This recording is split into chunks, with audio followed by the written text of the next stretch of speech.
15 years back, I would probably play this class for sure. I was a lover of bold classes, kind of the fantasy of an elf. I told that before. Um, but I switched away from that. But I saw a little bit of a interesting take on this class, the Magic Archer. So let's get into it and check it out together.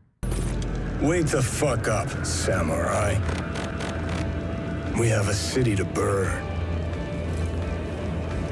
When I have one of the most amazing vocations in Dragons Dogma 2, well, not only are you going to have amazing offensive, but overall, you're going to have range. You're going to carry a large array of element power. We're talking about fire, lightning, ice, holy, dark, whatever you want. This class is going to bring it, and this is going to be the Magick Archer. This is going to be a hybrid class that you're going to be able to unlock once you advance during the game, after you unlock all the different classes first, and then you're going to move into the Archer standout. So you maybe tell me, as I understand it, you start with your basic class, let's say, or basic vocation, right?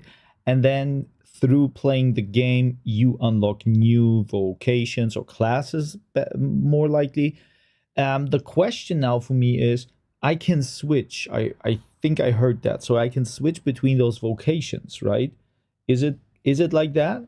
Because, I mean, if I find a class a little bit later on in the gameplay, would be sad not to switch into it, or is there any like negative side to it? One of the things is, of course, it comes with an array of different elements of damage. Like I mentioned, fire, lightning, holy, whatever. It comes with it. On top of this, it has a even longer range than its base archer, which makes it even better. Of course, you got to unlock it as you progress through the game. Now, what makes this class good is that you are able to have this as your main class, and if you are able to pair it up, well, let's just say the fighter or the warrior, then you are going to be very potent as you are going through the different type of quests and different bosses that you're going to be taking down. Now, as you are progressing to the game, the stats are going to grow in this Magick Archer. However, the more attributes that are going to be looking more like is going to be as a magic rather than an archer. However, your stamina and your health is going to go high, but your defense is going to be low, so you're going to need to be careful on how you approach with this class. Now, one of the disadvantages... So now I heard that before in the sorcerer video. Question is, what does it affect? Like, yeah, if I have higher HP and stamina, I can attack more often and maybe survive a couple of hits. But then my armor is low. I don't understand. Maybe there is like a situation where some attacks are magical, so you have to tank it with your HP. Is it like that? That this class has, it does have a lower survivability, so you're going to be really easy to be taken down. You're also going to have very limited on the different tools that you're going to have at your disposal. And I believe the biggest weakness of this class has to be the charge attacks that it requires to be able to strike any enemy. So pretty much all the different type of arrows that you're about to throw with the different type of elementals are going to take some time, but they're going to do a lot of damage. But that is the biggest weakness that it has. Now, some of the good pros that it has a very long and high range on different targets. You're going to be able to target different enemies at the same time. It has a dynamic single in multiple target system that makes it very easy to take down. You're also, as a supportive class, you're going to be able to heal your pawns or your buddies very easily from long range. That is good. Like the balance between the negativity of not a good survival, but then you can strike a lot of enemies at once, and this this healing slash. I think you can even revive people with that, or your pawns with that. That is great, and I like the visuals even of the UI for this class, like this big ring with those runes on it. That you feel really like a magical yeah, fighter, and or bowman. And the other thing that I enjoy is, yeah, of course you have to have like a negative side to it. So your attacks take a little bit of time. You have to cast your arrows, right? Good design choice. Don't have to be really close and heal them back. All you have to do is just throw an arrow at them and they're going to be brought back to life, or you're going to be able to heal them really easy. Now that we took care of how this class is going to be, what are the goods and the bads, let's take a look at different weapon skills, the different core skills, and on top of these, the augments. Now, if you got tired of the archer, that's why you got the magic archer. Even though you're going to be more of a magic than an archer, you come with a lot of different weapon skills. We're talking about the first one, Frost Seeker Bolt. This is an ice element. Fires a bolt of magical ice and pursues hostiles, targets them, and also it just does frostbite damage. The next one is the Irradiant Orb, which is going to be a fire element. Fires an orb of searching flame that illuminates the area and may cause targets within to catch fire. The Ricochet Seeker, it is a lightning elemental power. What it does is loses a magical arrow that flies wildly about, increase in power, and ricochets off walls. So you're going to be able to see a bunch of arrows going really crazy, but all those arrows are going to be able to do a lot of damage. That's why this weapon skill is going to be one of a lot of you guys' favorite, because you're going to have so many arrows going at once. The Sedative Bolt, this one is going to... What again is a little bit of a negative, like two of those attacks already look the same, just with a different color. Yeah, you can debate about that. Some people will like it, others don't. I think in the action and in the combat, you don't mind. But yeah, when you look at it, it's a little bit repeating. Fire a magical bolt that adds to the target. Its leap value on the impact amount added increases to a longer the bolt is charged. As I mentioned before, the more you charge your bolt, the more damage you're going to be able to do. Flame Fang Arrow fires an arrow of magical flame that explodes on impact. Can control the arrow's trajectory after it is loose. So that is an advantage, especially the archer does not have this, but the magical one does. You're able to do some magic. Just quick. That is awesome. Wow. Nice idea. Just make sure that arrow just hits wherever you want. The Hailstone Bolt. This is a ice elemental power. This is going to fire a clump of ice that grows in size.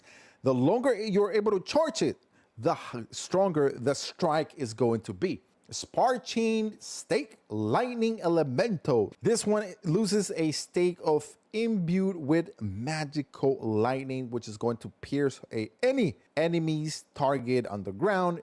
What also is going to do is once it hits the ground, it's going to crack in different bolts. So anything that is around that vicinity is going to take damage. And here is one of the most OP powers that this class has, and it's the Remedy Arrow. This is going to be a holy damage. So what it's going to do is two things. One, if you are able to charge this, you're going to be able to revive any pawn. And the opposite goes is if you just let it go and you don't charge it, what it's going to do is going to charge the health of any pawn that is able to strike.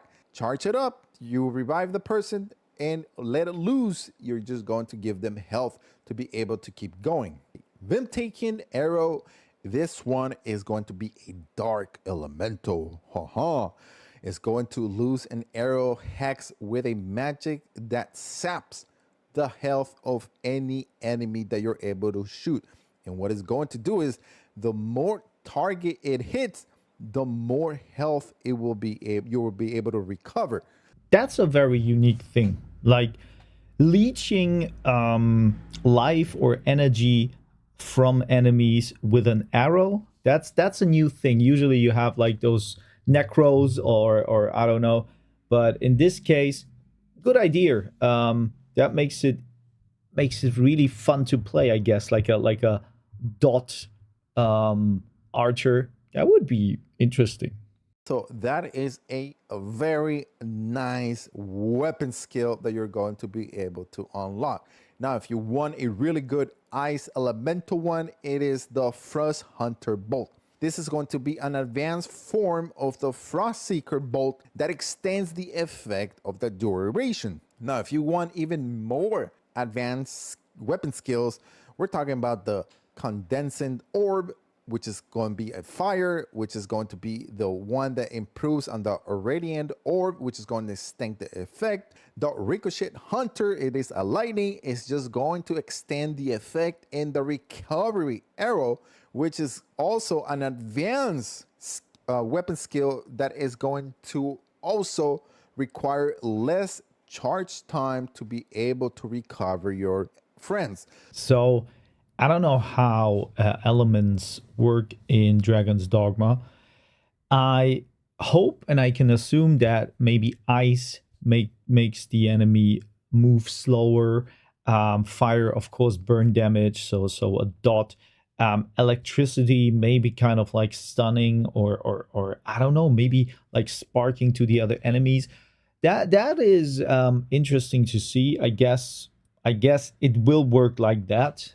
But that's still a question. I don't know. So overall, those are the different weapon skills. And let me know in the comment section below. Would you rather go Magic Archer or Magic Spearhead? Let me know which of those two you'd rather pick. Now, the Magic Archer also has some nice score skills, and those are going to be the following. Quick fire, just what it says. It's going to do a light attack.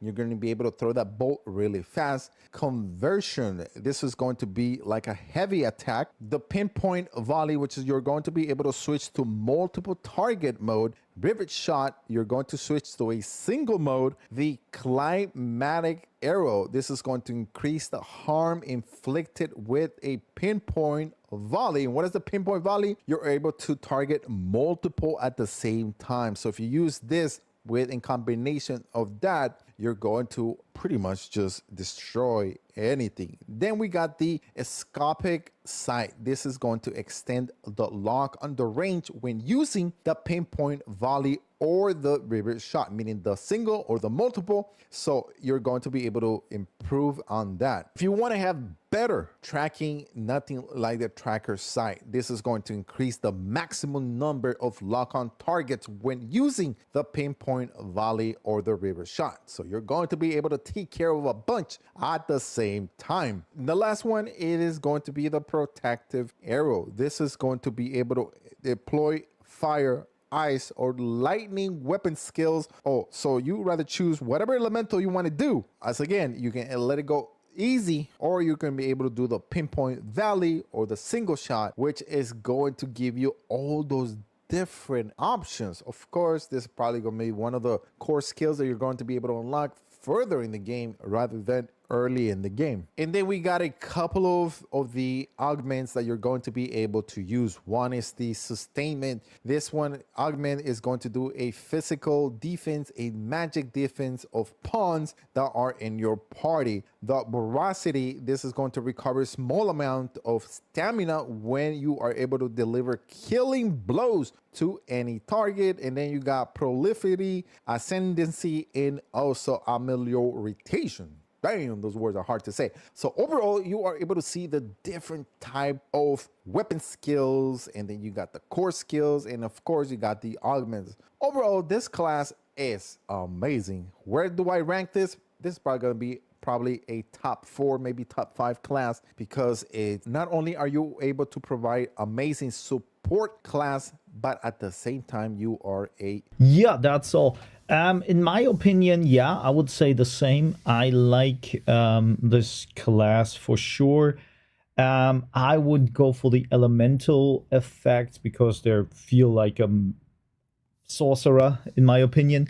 But those holy and dark skills plus a little bit of support, that could be great. So that's maybe one of the pawns that you or one of your pawns should be a magical archer to raise you from the dead. Maybe when you die, it's done. But yeah, what do you think? Is it a fun class? Is it something you maybe don't like because it's too simple or too difficult? Let me know. And yeah, so I see you in the next one, and peace out.